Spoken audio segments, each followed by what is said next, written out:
Kanniappan sir அவர்களை வருக வருக என வரவேற்கிறோம்.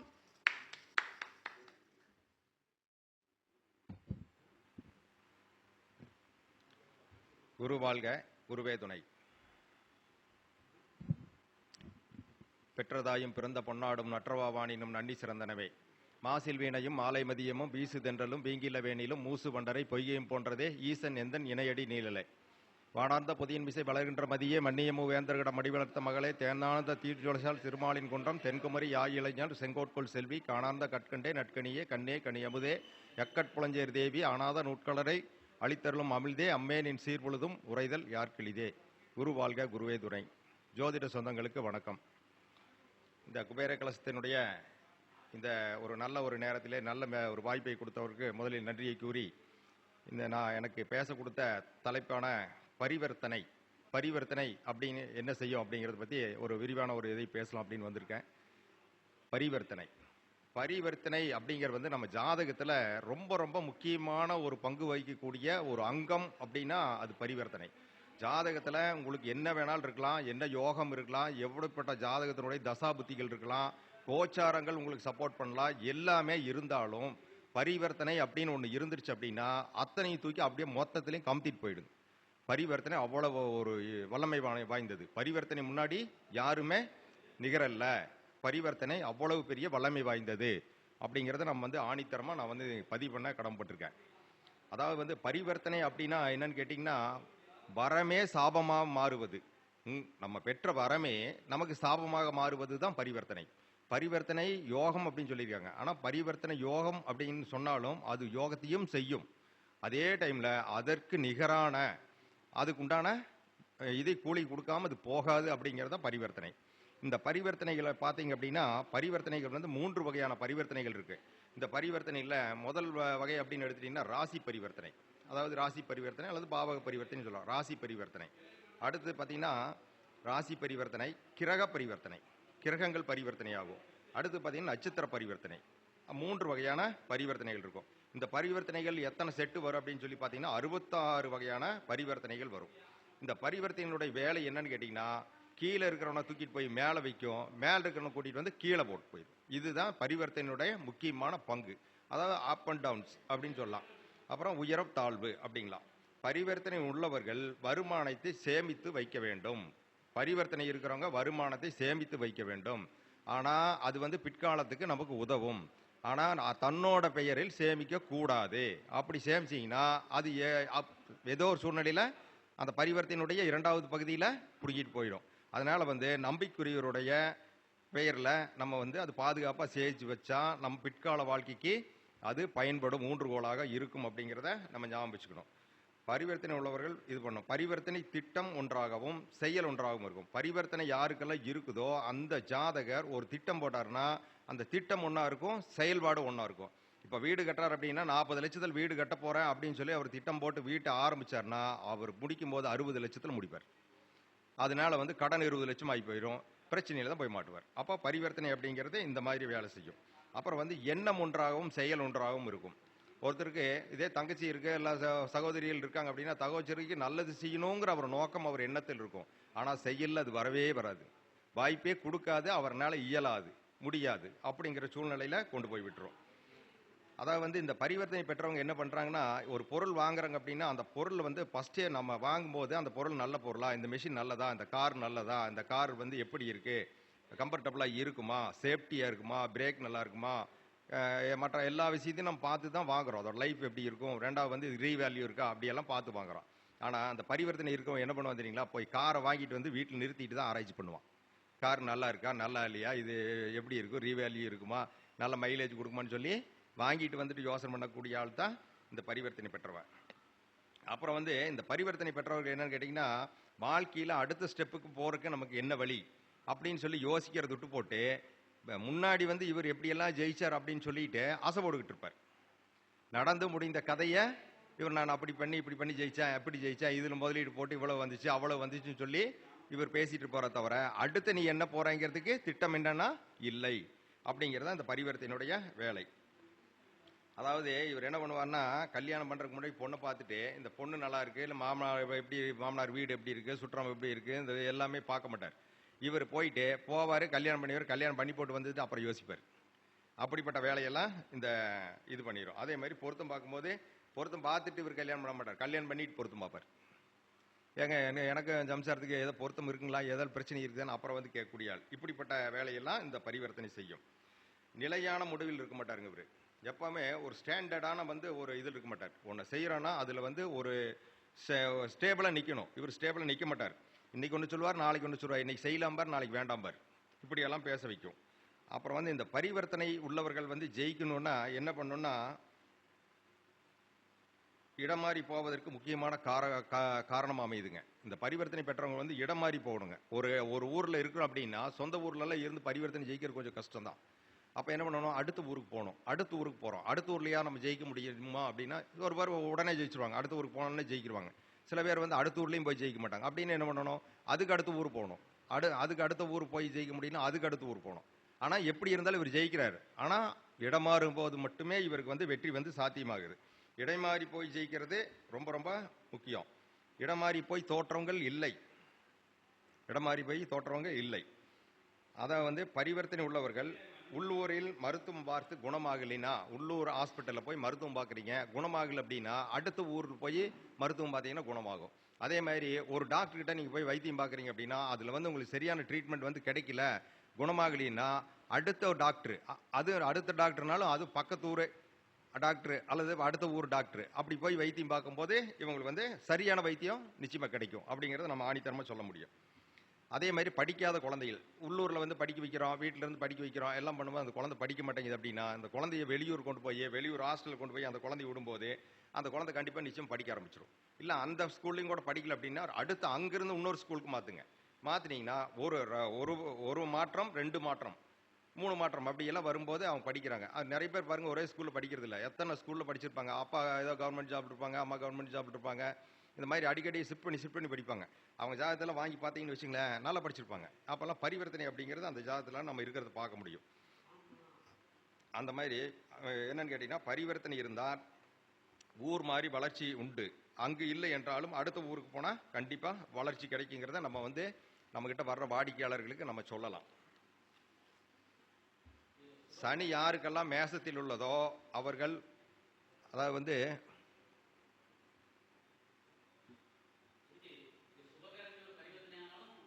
எல்லா கிரகங்களுக்கும் பரிவர்த்தனைக்கு வந்து இது அது அது அது அது அதனுடைய இது பின்னாடி நான் சொல்கிறேன், பேசும்போது சொல்கிறேன்.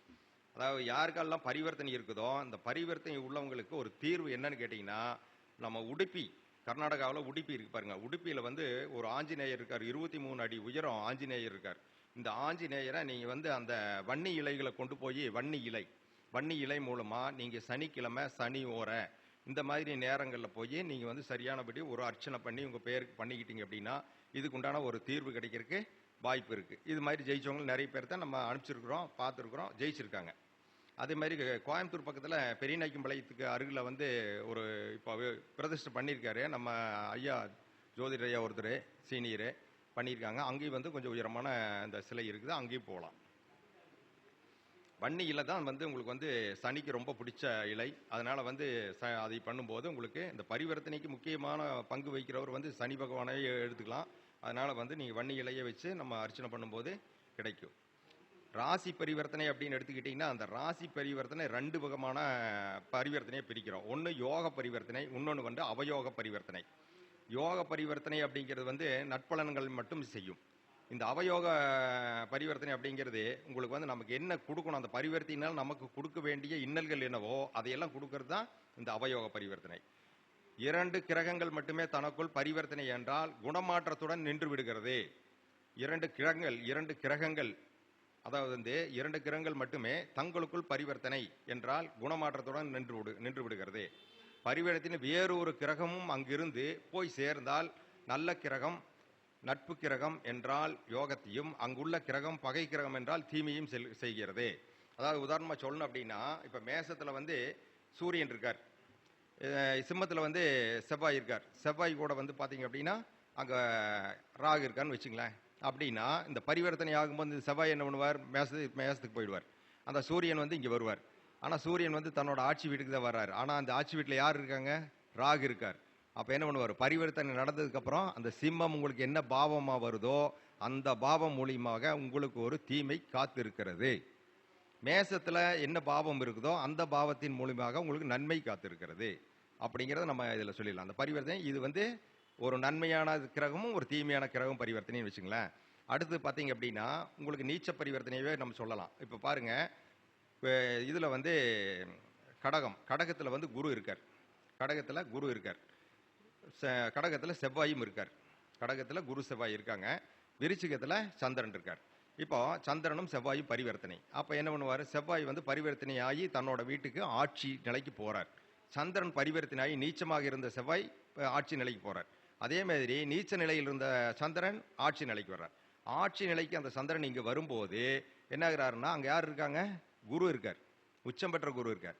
அப்ப வரும்போது பாத்தீங்கன்னா இந்த சந்திரன் வந்து ஆட்சி பெற்ற சந்திரன் உச்சம் பெற்ற குருவுடன் சேர்ந்து பலமாகி அவர் 2 காரகத்துவங்களை, குருவனுடைய காரகத்துவம் சந்திரனுடைய காரகத்துவம் அபரிமிதமாக இந்த ஜாதகருக்கு கிடைக்கப்பெறுது. அந்த செவ்வாய் வந்து ஆட்சி பெற்ற நிலைக்கு தன்னோட சுய வீட்டுக்கு போனதுனால அங்க போய் அவரும் நல்லது செய்ய போறார். அப்ப இந்த பரிவர்த்தனை வெற்றி பரிவர்த்தனை. இது வந்து ரெண்டுமே தீமை பண்ணல அப்படிங்கறத நம்ம சொல்லலாம். இந்த பரிவர்த்தனைகள்ல இந்த மாதிரி வந்து நம்ம பார்க்கணும். இந்த பரிவர்த்தனைகள் நீங்க என்ன தசா புத்தி அந்தரம் சூட்சமம் பிராணன், உங்களுக்கு இது தசா புத்தி போக உங்களுக்கு கோச்சாரம் என்ன யோகம், அதாவது வந்து 5 ஒரு கேந்திரத்துக்கு ஒரு திரியோணத்துக்கு அதிபதியா கூட இருந்து அவர் வந்து யோகாதிபதியா இருந்தாலும் கூட உங்களை தலைகளை திருப்பி போட்டு போட்டு போயிடும் அப்படிங்கிறத நம்ம மறந்துடக்கூடாது. ஒரு ஜாதகத்துல பரிவர்த்தனை அப்படிங்கிறது யோகம் யோகம்னு எல்லாம் நம்ம பேசுறோம். ஆனா அந்த யோகத்துக்குள்ள ஒரு இது இருக்கு அப்படிங்கிறத நம்ம புரிஞ்சுக்கணும். பகை கிரகத்து கூட போய் சேரும்போது தான் தீமை செய்யும் பரிவர்த்தனையில. அது வந்து தன்னோட நட்பு கிரகம் தனக்கு வந்து சுப கிரகம் அப்படிங்கிற போது போய் அது கூட சேரும்போது அது வந்து தீமை செய்யலாம். பரிவர்த்தனை இரட்டைப்படை பாவத்துல வந்து பரிவர்த்தனை நடந்தது அப்படின்னா அது அவயோகத்தை தரும். அதாவது உங்க லக்கணத்துக்கு இரட்டைப்படை பாவங்களான 2, 4, 6, 8, 10, 12ஆம் இடத்துல இருந்து பரிவர்த்தனையில் அது பங்கு எடுத்ததுன்னா அது வந்து உங்களுக்கு நன்மையை செய்யாது. ஒற்றைப்படை பாவத்தில் இருந்து அது வந்து பரிவர்த்தனையில் பங்கெடுத்தது அப்படின்னா அது வந்து உங்களுக்கு நன்மையை செய்யும் அப்படிங்கிறது ஒரு ரூல். அடுத்து பார்த்தீங்கன்னா 6, 8, 12ஆம் வீடு ஒரு யோகத்தை செய்தால் 2 அவயோகத்தை செய்யும். 6ஆம் இடத்துலயோ 8ஆம் இடத்துலயோ ஒரு கிரகம் இருந்து உங்களுக்கு வந்து பரிவர்த்தனையில் ஈடுபட்டுச்சு அப்படின்னா அது வந்து உங்களுக்கு யோகத்தை செய்யாது, அவயோகத்தை தான் செய்யும். First point. செகண்ட் பாயிண்ட் என்னன்னா, அந்த அவயோகம் எப்படிப்பட்டதாக இருக்குன்னா 2 அவயோகத்துக்கு சமமா இருக்கும். அப்படிப்பட்ட ஒரு அவயோகத்தை அது செய்யும். பரிவர்த்தனை எப்போது வேலை செய்யும், பரிவர்த்தனை பெற்ற கிரகம் தன்னோட வீட்டில் வந்தால்தான் பரிவர்த்தனை நடக்கும் அப்படிங்கிறது ரூல். அப்போ இது எப்ப வேலை செய்யும் அப்படின்னா பரிவர்த்தனை தசாபுத்தியிலும் வேலை செய்யும், கோச்சாரத்திலும் வேலை செய்யும். தசாபுத்தியில் செய்யக்கூடிய வேலை நீளமானது. அதாவது இங்கே நம்ம திருப்பூர் இருக்கோம்னா திருப்பூர்ல இருந்து சென்னை போற அளவுக்கு இது வந்து பெரிய லாங் டிஸ்டன்ஸ். இது வந்து தசாபுத்தி. கோச்சாரம் அப்படின்னா நீங்க வந்து இப்ப எங்க போயிருக்கீங்க, நான் பெருந்துறையில் இருக்கிறேன் அப்படிங்கிறீங்க. பெருந்துறையிலிருந்து ஈரோடு வரைக்கும் போறது அப்படிங்கிறது அது வந்து கோச்சாரம் அப்படின்னா அது ஒரு சின்ன பிட், லிட்டில் பிட். இது வந்து லாங் ரூட் அப்படிங்கிற மாதிரி. அப்போ இந்த 2 இடத்துலையுமே வேலை செய்யும். பரிவர்த்தனை வந்து முதல் தரை பரிவர்த்தனை அப்படின்னு எடுத்துட்டீங்கன்னா உங்களுக்கு வந்து சுபக்கிரகங்களோட நடக்கக்கூடிய பரிவர்த்தனை, ஆட்சிக்கு போகக்கூடிய பரிவர்த்தனை. இது வந்து முதல் தரமான பரிவர்த்தனை. இந்த முதல் தரமான பரிவர்த்தனை அப்படிங்கிறது 100% பலனை கொடுக்கும். 100% சிந்தாம சிதறாம உங்களுக்கு முழுசா கிடைக்க பெறும்.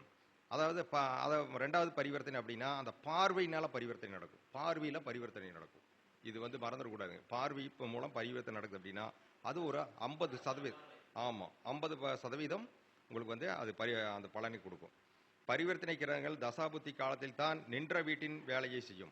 பரிவர்த்தனை பெற்ற கிரகங்கள் தசாபுத்தி காலத்தில் மட்டுமே நின்ற வீட்டின் வேலை செய்யும். நட்சத்திர பரிவர்த்தனை யாருக்கும் தெரியாமல் செய்வது. நட்சத்திர பரிவர்த்தனை அப்படிங்கிறது நமக்கு ஒரு பெரிய ஒரு கிஃப்ட் கிடைச்சிருந்தா அதை நம்மால் உணர முடியாது. அதே மாதிரி நமக்கு ஒரு கெடுதல் வந்திருந்தா அந்த கெடுதல் வந்ததே நமக்கு தெரியாது, உணர முடியாது, மறைமுகமாக அது செயல்படும் அப்படிங்கிறது அந்த நட்சத்திர பரிவர்த்தனை அப்படிங்கிறது.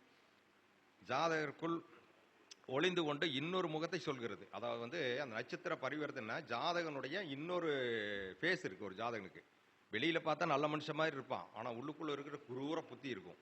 அதே பார்த்தா மனிதனை பார்த்து வெளியே பார்த்தீங்கன்னா ரொம்ப ஒரு குரூரமான மனிதர் மாதிரி தெரிவார். ஆனால் பார்த்தீங்கன்னா அவருடைய நேச்சர் அப்படின்னு பார்த்தீங்கன்னா உள்ளுக்குள்ளே பார்த்தீங்கன்னா நல்ல குணாதிசயங்கள் இருக்கும், நல்ல பெருந்தன்மையாக இருப்பார், நல்ல ஹெல்பிங் டெண்டன்சி இருக்கும், அடுத்தவங்களுக்கு தீங்கு செய்யாத மனிதனாக இருப்பார். இது எல்லாம் வந்து என்ன சொல்லுங்க, நட்சத்திர பரிவர்த்தனை அப்படிங்கிறது வந்து சொல்லுதுங்க. அதாவது வந்து திருமணம் செய்யும் போது ஒருத்தருக்கு பரிவர்த்தனை இருந்து இன்னொருத்தருக்கு பரிவர்த்தனை இல்லாத ஜாதகத்தை நீங்க இணைச்சிங்க அப்படின்னா இந்த பரிவர்த்தனை உள்ளவர் வந்து வேஷம் போட்டுக்கிட்டே இருப்பார். இந்த பரிவர்த்தனை இல்லாதவரை இவர்கிட்ட சிக்கி ஏமாந்துக்கிட்டே இருப்பார், ரொம்ப கஷ்டப்படுவார் அப்படிங்கிறதா. ஏன்னா இது வேஷம் போடும், பரிவர்த்தனையினாலே வேஷம், வேடதாரி, இது வந்து அரிதாரம் பூசினவர் அப்படின்னு அர்த்தம். இதை வந்து நம்ம தெரிஞ்சுக்கணும். இந்த நட்சத்திர பரிவர்த்தனை அப்படின்னு எடுத்துட்டீங்க அப்படின்னா இது 432 வகையான நட்சத்திர பரிவர்த்தனைகள் நம்ம ஒரு ஜாதகத்தில் இருக்கு. 432 வகையில் இது நட்சத்திர பரிவர்த்தனை நடைபெறும். இதுக்கு வந்து நம்ம என்ன சொல்றோம்னா நட்சத்திர பரிவர்த்தனை அப்படிங்கிறது வந்து ராசி பரிவர்த்தனை, கிரக பரிவர்த்தனை அப்படிங்கிறது நம்ம நேராக தெரியும், கண்ணுக்கு தெரியும், உணர முடியும். ஆனால் அந்த நட்சத்திர பரிவர்த்தனை அப்படிங்கிறது கண்ணுக்கு தெரியாது. இதுக்கு வந்து என்னன்னா இடமாறு தோற்றப்பிழை. இவர் நல்லவராக தான் இருக்கிறான்னு நம்புனீங்க, போச்சு கழுத்தறுத்துரும். இவர் வந்து கெட்டவர் தான் நீங்கள் நினச்சிட்டு இருந்தீங்கன்னா இல்லவே இல்லை, அவர் நல்லவராக இருப்பார். அப்படிங்கிறது தான் வந்து இந்த பரிவர்த்தனையினுடைய முக்கியமான கண்டென்ட் ஸ்கேல். அதுதான். அப்போ அதுக்கு பேர் என்னன்னா இடைமாறு தோற்றப்பிழை பரிவர்த்தனை அப்படின்னு சொல்லலாம். மிகவும் மோசமான பரிவர்த்தனை அப்படின்னு எடுத்துட்டீங்க அப்படின்னா சமசப்தம பரிவர்த்தனை. 1ஆம் அதிபதியும் 7ஆம் அதிபதியும் பரிவர்த்தனை பெற்றாங்க அப்படின்னா இது கழுத்து அறுத்தே தீரும். ஒரு நாள் கழுத்து அறுக்காம போகவே போகாது. அதே மாதிரி கடிச்சு வைக்காம போகாது. இது ஒரு நாள் இல்லைனாலும் ஒரு நாள் கடிச்சு வச்சிடும். இதுதான் வந்து மிக மிக மோசமான பரிவர்த்தனை. 1-7 பரிவர்த்தனை ஆணுக்கோ பெண்ணுக்கோ இருந்தது அப்படின்னா அவங்களுடைய வாழ்க்கையில நம்ம வந்து அதே 1-7 இருந்து சேர்த்து வச்சா மட்டும்தான் அது வந்து சரியா வரும். ஏன்னா நீ கம்பி நீட்டுன்னு நான் கடப்பாறை நீட்டுவேங்க. அப்படி இருந்தால் மட்டும்தான் அவங்களால வாழ முடியுமே தவிர பரிவர்த்தனை 1-7 பரிவர்த்தனை இருக்குங்களே, 1-7 பரிவர்த்தனை இல்லாத ஒரு ஜாதகரை நீங்க வந்து திருமணம் பண்ணி வச்சீங்கன்னா ஆணா இருந்தாலும் சரி பெண்ணா இருந்தாலும் சரி அவங்களுடைய வாழ்க்கை வண்டி ஓடாது. 1ஆம் இடம் 7ஆம் இடமும் பரிவர்த்தனை துரோகம் நடக்கும். அதுக்கு பேர் துரோக பரிவர்த்தனை. அதாவது வீட்டுக்கே தெரியாம இன்னொரு பக்கம் வீடு எடுத்து அங்க ஒன்று வச்சு அங்க 2 குழந்தை பெற்று வச்சிருப்பாரு. இந்த மாதிரியான துரோகமெல்லாம் நடக்கும். ஆமா. இதே வந்து கள்ளக்காதலனோட சேர்ந்து கணவனை கொன்றார் அப்படின்னா 1-7 பரிவர்த்தனை அப்படிங்கிறதெல்லாம் நம்ம வந்து தெரிஞ்சுக்கலாம். நல்ல பரிவர்த்தனை என்பது திரிகோண பரிவர்த்தனை. திரிகோண பரிவர்த்தனை தான் இருக்கிறதுலே பெஸ்ட் பரிவர்த்தனை. ஆமாங்க. 5ஆம் அதிபதி 1ஆம் அதிபதி 5ஆம் அதிபதி 5ஆம் அதிபதி 9ஆம் அதிபதி 9ஆம் அதிபதி 1ஆம் அதிபதி அப்புறம் வந்து 5ஆம் அதிபதி 9ஆம் அதிபதி இப்படி வந்து திரிகோண பரிவர்த்தனை அப்படிங்கிறதா இருக்க பரிவர்த்தனையே இருக்கக்கூடிய பெஸ்ட் பரிவர்த்தனை அப்படின்னு சொல்லலாம். இதுக்கு பின்னாடி ஒன்றொரு சூட்சம் இருக்கு, அது பின்னாடி சொல்றேன். பரிவர்த்தனை உள்ளவர்கள் சாபத்தை வரமாக மாற்ற வல்லவர்கள். இதையும் மறந்துடக்கூடாது. வரத்தை சாபமாக மாற்றும் அப்படின்னு சொன்னேன். ஆனா சாபத்தை வரமாக மாற்றக்கூடிய வல்லமை யாருக்கிட்ட இருக்குன்னு கேட்டீங்கன்னா இந்த பரிவர்த்தனை பெற்றவர்கள் நினைப்பாங்க முடியவே முடியாது, செய்யவே முடியாது, வாழ்க்கையில முன்னுக்கு வரவே முடியாது, வாய்ப்பே இல்லை அப்படின்னு சொன்னா இந்த பரிவர்த்தனை பெற்றவர் அதில் முன்னின்று அதை போய் எடுத்து நான் செய்யறேன், நான் இந்த பொறுப்பை ஏத்துக்கிறேன் அப்படின்னு சொல்லி ஏத்துக்கிட்டார்னா இவர் வெற்றி பெறுவது நிச்சயம். வெற்றி பெறுவது நிச்சயம் அப்படின்னு சொல்லி நம்ம ஆணித்தரமா சொல்லலாம். ஏன்னா அந்த பரிவர்த்தனை பெற்றவருக்கு வந்து பயங்கர எனர்ஜி இருக்கும், பயங்கரம் எனர்ஜி இருக்கும். அந்த அளவுக்கு இது வந்து அவங்க பூஸ்டிங் கொடுத்துக்கிட்டே இருக்கும். இப்போ பொலிட்டீஷியன் எல்லாம் இருக்கிறாங்கன்னா அவங்கெல்லாம் வந்து இந்திரா காந்தி அம்மா அதுக்கு உதாரணம் சொல்லலாம்.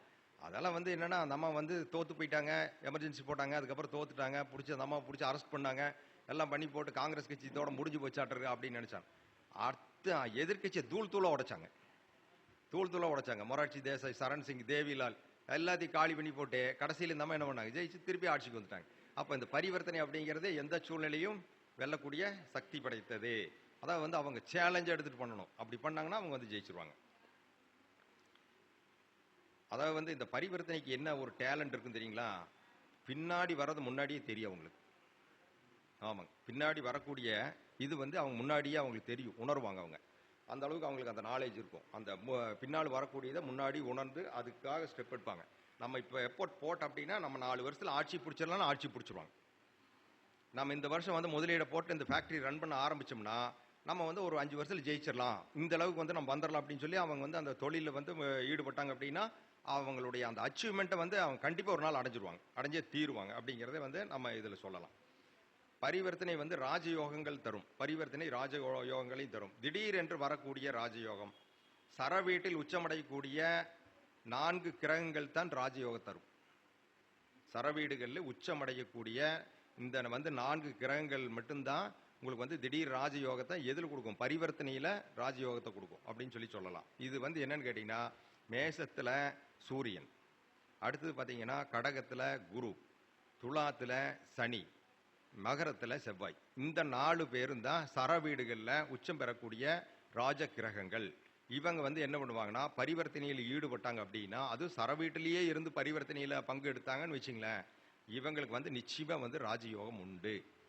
ஏன்னா இது வரமாட்டாரு, விஜய் ஜெயிக்க மாட்டாரு அப்படின்னு எல்லாம் சொல்லிட்டு இருக்காங்க அப்படின்னா, இந்த மாதிரி எல்லாம் வந்து ஜெயிக்கிறாங்க அப்படின்னா என்ன காரணம் அப்படின்னு சொல்லி பார்த்தீங்கன்னா, இந்த சரவீட்டுகளில் இருக்கக்கூடிய கிரகங்கள் பரிவர்த்தனை யோகத்தில் வந்து பங்கெடுத்திருக்கும். அது பரிவர்த்தனை சுப பரிவர்த்தனையாக இருந்துருச்சுன்னா அது வெற்றிகரமாக இது பண்ணும். அதே மாதிரி எதிரியும் கூட வெல்லும். உங்களுக்கு அசுப பரிவர்த்தனை இருந்தாலும் கூட அது என்ன சொல்லுதுங்க, அதாவது வந்து சாபத்தை வரமாக மாற்றக்கூடியது, சாபத்தை வரமாக மாற்றக்கூடியது அப்படின்னு. அப்போ நம்ம வந்து இத்தனை பிரச்சனை இருந்தாலும் எல்லாத்தையும் நான் அடித்து துவசம் பண்ணி ஜெயிப்பேன் அப்படின்னு சொல்றது என்னன்னா, இந்த பரிவர்த்தனை சொல்லுது அப்படின்னு சொல்றான். அதாவது அதே ராஜயோகத்தை ஜாதகத்தில் இருந்து இவர் வந்து என்னதான் முயற்சி எடுத்து நம்ம ஜாதகத்தில் இருக்கு, நம்ம ஜெயிச்சிருவோம், நம்ம பண்ணிடுவோம், வெற்றி பெற்றுருவோம், தொழிலில் ஜெயிச்சிருவோம் அப்படின்னு எல்லாம் கணக்கு போட்டாலும் கூட இது போய் மேலேருந்து கீழே துவையேன்னு கீழே விழுந்துடும், ஒன்றும் இல்லாமல் போயிடும். இதை செய்கிறது யார் பண்ணுவாங்க அப்படின்னா, இந்த நீச்ச பரிவர்த்தனை செய்யும் அப்படின்னு சொல்லி நம்ம சொல்லலாம். பரிவர்த்தனை செய்யும். அதாவது வந்து ஒரு சின்ன உதாரண ஜாதகம் சொல்கிறேன் நான். பாருங்க, லக்கணம் வந்து அவர் வந்து மீன லக்கணமாக இருக்காரு. மேசத்தில் வந்து சந்திரனும் சனி இருக்காங்க. சந்திரன் வந்து அஸ்வினி 1ஆம் பாதத்தில் இருக்கார். சனி வந்து அங்கே நீச்சகதியில் இருக்கார். செவ்வாய் வந்து கடகத்தில் இருக்கார். அப்போ செவ்வாய் நீச்சமாக இருக்கார். இப்போ நீச்சமாக இருக்கிற செவ்வாய் சந்திரன் கூட பரிவர்த்தனை ஆகும்போது இந்த செவ்வாய் என்ன பண்ணுறாரு, ஆட்சி நிலைக்கு வந்துடுறார். ஆனால் இந்த சந்திரனும் ஆட்சி நிலைக்கு போயிடுறார். ஆனால் அந்த செவ்வாய் இங்கே வந்து என்ன வருவார், அந்த அஸ்வினி நட்சத்திரத்துக்கே வருவார். சந்திரன் என்ற நட்சத்திரத்துக்கு தான் வருவார். சந்திரன் என்ற டிகிரியில் தான் வந்து உட்காருவார். வந்து உட்காரும் போது அப்போ செவ்வாய் வந்து ஆட்சி பெற்ற செவ்வாய் கூட அங்கே நீச்சம் பெற்ற சனி இருக்கிறனால, அஸ்வினி நட்சத்திர சாரத்தில் வேற அந்த செவ்வாய் இருக்கிறனால, அப்போ இங்கே என்ன வருங்க சேர்க்கை அப்படின்னு பார்த்தா அது நெருப்பு வீடு. அங்கே பார்த்தீங்கன்னா கேது செவ்வாய் சனி சேர்க்க வந்துடும். கேது சனி செவ்வாய் சேர்க்க வந்தோன்னா என்ன பலன் அப்படிங்கிறது உங்களுக்கு எல்லாத்துக்குமே தெரியும். அப்போ அந்த நிலையை வந்து இந்த செவ்வாய் வந்து இங்கே வந்தோன்னா அதை கொடுத்துருவார். அதை வந்து அடுத்து பார்த்தீங்கன்னா, பெரிய அளவு சொத்துக்களை சேர்த்தால் இவங்க வந்து 2-10 உடைய செவ்வாய், 2-10 உடைய செவ்வாய், இந்த செவ்வாய் வந்து 2-10 உடைய செவ்வாய் என்ன பண்ணுதுன்னு கேட்டால், பெரிய அளவில் சொத்து சேர்த்தா இடம், வாகனம், சொத்துக்கள், விவசாயம், தரக்குறைவான இடத்தை வாங்குவார். இப்படி இருந்ததுன்னா அந்த செவ்வாய் வந்து இந்த சனி கோடையும் கேது கோடையும் சேரும்போது என்ன பண்ணுன்னா, ஒரு நல்ல வீட்டை வாங்காது, நல்ல பொருளை வாங்காது. ஒரு கார் வாங்கணும்னா அந்த கார் டஞ்சன் கார் மாதிரி இருக்கும், யாருமே வாங்க மாட்டாங்க அப்படின்னு கிடக்குதுன்னா இவர் போய் வாங்கிட்டு வந்துடுவார். அதே மாதிரி ஒரு இடத்துல பார்த்தீங்கன்னா, இந்த இடம் விற்க மாட்டேங்குது, இது என்ன பாங்காடை கிடக்குது, இது வாங்கி என்ன பண்ணுறதுப்பா, இதில் என்னத்து போய் எதுக்கு ஆகுது, 10 பைசாக்கு போகாது அப்படின்னு சொல்லி சொல்லுவாங்க. அப்படிப்பட்ட இடத்துல கூட்டிகிட்டு போய் வாடான்னு சொல்லி, தம்பி வான்னு சொல்லி தோளில் கை போட்டு கூட்டிகிட்டு போய் அந்த இடத்த வந்து இவனுக்கு வந்து இப்போ ஒரு 10 ஏதோ ஒரு காசு கொடுத்துட்டு வச்சுக்கோ, ஒரு 80,000 ஏக்கருக்கு ஒரு 80,000 கூட, இல்லை 1,00,000 கொடுத்துட்டு வச்சுக்கப்பா, இந்தப்பா 10 ஏக்கரா இருக்குது, ஒரு 10 லட்சம் ரூபா இருந்தால் கொடுத்துட்டு வச்சுக்கோன்னு சொல்லி இவன் தலையில் கட்டி விடுவாங்க. ஆனால் கட்டி விட்டு அந்த நிலம் என்ன ஆகும் அப்படின்னா, இவன் வாங்க வரைக்கும் அது வந்து எந்த விதமான ஒரு வேல்யூமே இல்லாத இருந்த இடம், இவன் வாங்கினோடனே இவர் இது இடத்துக்கு பக்கத்தை ஒட்டுன மாதிரியே வந்து பஸ் ஸ்டாண்டு போடும் கவர்மெண்ட். அதுக்கப்புறம் வந்து பஸ் ஸ்டாண்டு போட்டோன்னே இவர் விற்று போடுவாரா அப்படின்னா விற்க மாட்டார். ஏன்னா அந்த கேது இருக்காருல்ல, விடமாட்டார், விற்கிற கூட மாட்டார். சனி கேது செவ்வாய், அப்போ அந்த கேது வந்து விற்கிற கூட மாட்டார். விற்காத இரு அப்படிம்பார், தடை போட்டுக்கிட்டே இருப்பார். இவர் கொடுத்துடலாம் நினைப்பாரு, அடுத்த நாள் என்ன பண்ண முடியாது, இல்லை கொடுக்குறது இல்லை அப்படிம்பார். இப்படியே மாற்றி போவார். அப்படியே பார்த்தீங்கன்னா ஒரு 4-5 வருஷம் ஓடி போயிடும். 4-5 வருஷத்துக்குள்ள பஸ் ஸ்டாண்டெல்லாம் கட்டிடுவாங்க, பஸ் எல்லாம் வந்து நின்றும், எல்லாம் ஆகிடும், கடை எண்ணி எல்லாம் நிறைய வந்துடும். கடைசியில் பார்த்தீங்கன்னா இவரோட இடத்தினுடைய மதிப்பு எவ்வளோக்கு விற்பார் தெரியுங்களா? 10 கோடிக்கு விற்பார். ஏக்கர் 1 கோடிக்கு விற்பார். இந்த பரிவர்த்தனை நம்மளை வந்து கொண்டுட்டு போய் சிக்க வைக்கிற மாதிரி சிக்க வச்சு, நம்மளை வந்து குழப்பியும் வச்சு திருப்பி வந்து என்ன பண்ணுங்க, பெரிய அளவில் பூஸ்ட் பண்ணி விட்டுரும் அப்படிங்கிறத நம்ம புரிஞ்சுக்கணும். பரிவர்த்தனையுடைய வேலை இப்படியெல்லாம் செய்யும். ஒரு ராஜயோகத்தை கொடுக்கக்கூடிய கிரகம் சூரியன், செவ்வாய், குரு, சனி இன்னொரு ராஜயோகத்தை தரக்கூடிய கிரகத்தை தொடர்பு கொண்டால் ராஜயோகத்தை கொடுக்கிறது, தசாபுத்தியில் தருகிறது. ஒரு ராஜயோகம் பெறக்கூடிய ஒரு கிரகம் இன்னொரு ராஜயோகத்தை தரக்கூடிய கிரகத்து கூட உங்களுக்கு தொடர்பு கொள்ளும் போது அது வந்து என்ன பண்ணுதுன்னா, தசாபுத்தியில் தொடர்பு கொள்ளும் போது அது வந்து பெரிய அளவில் கொடுக்கும் அப்படின்னு சொல்லி சொல்கிறாங்க. உச்ச கிரகங்கள் அதான் சூரியன், செவ்வாய், குரு, சனி. இவங்க எல்லாமே ராஜ கிரகங்கள். இவங்க எல்லாமே வந்து சர வீடுகளில் உச்சம் பெறக்கூடிய கிரகம். இந்த கிரகங்கள் பொதுவாகவே வந்து பரிவர்த்தனை இல்லாமல் கூட நாம் தொடர்பு கொள்ளும் போதும் கூட அது வந்து நன்மை தான் செய்யுது. இதை நீங்கள் வந்து எல்லாமே நீங்கள் பாருங்க. சூரியன் கூட செவ்வாய் சேர்ந்திருக்கு அப்படின்னா அது வந்து ஒரு விதத்தில் வந்து நன்மை தான் செய்யுது. அதே மாதிரி சூரியன் கூட குரு சேர்ந்திருக்கு அப்படின்னா நீங்கள் பாருங்க, அது நன்மை தான் செய்யுது. சூரியன் சனி சேர்க்கை கெட்டதுன்னு சொல்லிட்டு இருக்காங்க. ஒரு ஜாதகத்தை நான் பார்க்குறேங்க. மேசத்தில் அவர் வந்து கும்ப லக்கணம், 3ஆம் இடத்துல மேசத்தில் செவ்வாய் சூரியன் சனி சேர்க்கை. அப்போ சூரியன் உச்சம், செவ்வாய் ஆட்சி, சனி வந்து நீச்சம். இந்த ஜாதகர் எல்லாம் பார்த்தோன்னா இந்த ஜாதகர் என்ன சொல்கிறாங்க, இந்த ஜாதகர் அவ்வளோதான் கஷ்டம், இவர் பாடுபடுவார், எல்லாமே வந்து சூரியன் செவ்வாய் சனி சேர்க்கை ஆகிப்போச்சு அப்படின்னு சொல்கிறாங்க. மிகப்பெரிய உயரத்தில் போய் மிகப்பெரிய பதவியில் இருக்கார், ரகசியமான பதவியில் இருக்கார், உலக அளவில் ரகசியமான பதவியில் இருக்கார். ஆனால் அவர் வந்து வெளியே யாருக்கும் தெரியாது. அவர் எப்பவுமே மஃப்டி ட்ரெஸ்ஸில் தான் இருப்பார். ஆனால் அவர் வந்து நம்ம அரசாங்கத்தை இயக்கக்கூடிய ஒரு இடத்துல இருக்கார். எந்த ஆட்சி வந்தாலும் அந்த இடத்துல அவர் இருக்கார். அப்போ இவ்வளவு பெரிய புகழ், மறைமுகமான புகழ் தெரியாது, பப்ளிக் தெரியாது. ஆனால் அவர் இருக்கிறது என்ன, அந்த இடத்துல போய் பார்த்தா அவருக்கு இருக்கிற மரியாதையும் மதிப்பும் உயரமும் ரொம்ப ஜாஸ்தி. இந்த மாதிரியான ஒரு இதையெல்லாம் கொடுக்கும். கிரகங்கள் வந்து நம்மளை வந்து எப்படி பண்ணுன்னா கண்ணை கட்டி ஏமாத்தும்.